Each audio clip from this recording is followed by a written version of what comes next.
Il y a 3 ans, papa, agriculteur dans le Grand Est, m'a fait part de son inquiétude concernant sa production d'orge. Savez-vous que l'orge est la 4e céréale la plus produite au monde et que cette culture est utilisée principalement pour l'alimentation animale et pour nous hydrater? Entre nous, rien de tel qu'une bonne bière fraîche en été. Comme toute grande culture, plusieurs maladies fongiques peuvent attaquer l'orge, dont l'helminthosporiose. Rien que son nom fait peur, me diriez-vous. Et c'est vrai. Reconnaissable aux taches brunes sur les feuilles d'orge, l'helminthosporiose est causée par un champignon.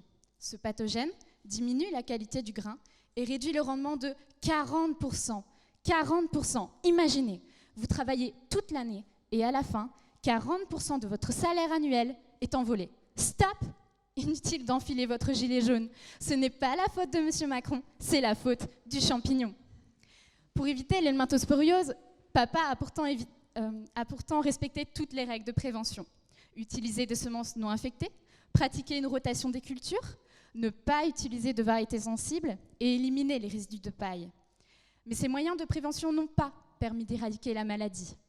Papa et d'autres agriculteurs ont donc eu recours à la lutte chimique. Mais les lois environnementales de plus en plus restrictives et l'apparition de résistance du champignon envers ces produits antifongiques contraignent les agriculteurs à se tourner vers de nouvelles alternatives, le biocontrôle.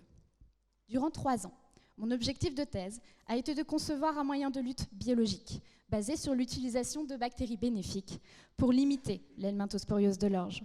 Car oui, les bactéries sont nos amis. Savez-vous que ces bactéries ont 2 rôles? Le premier, elles permettent à la plante de mieux se développer en améliorant la disponibilité de certains nutriments, en augmentant la longueur des racines et en facilitant la mise en place d'associations entre les racines et les bactéries.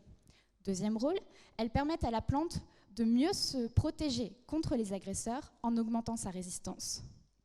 Pour atteindre mon objectif et aider papa, j'ai 2 défis.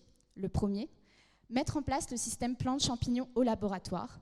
Et le second, trouver une bactérie capable de limiter le développement du champignon et comprendre son fonctionnement.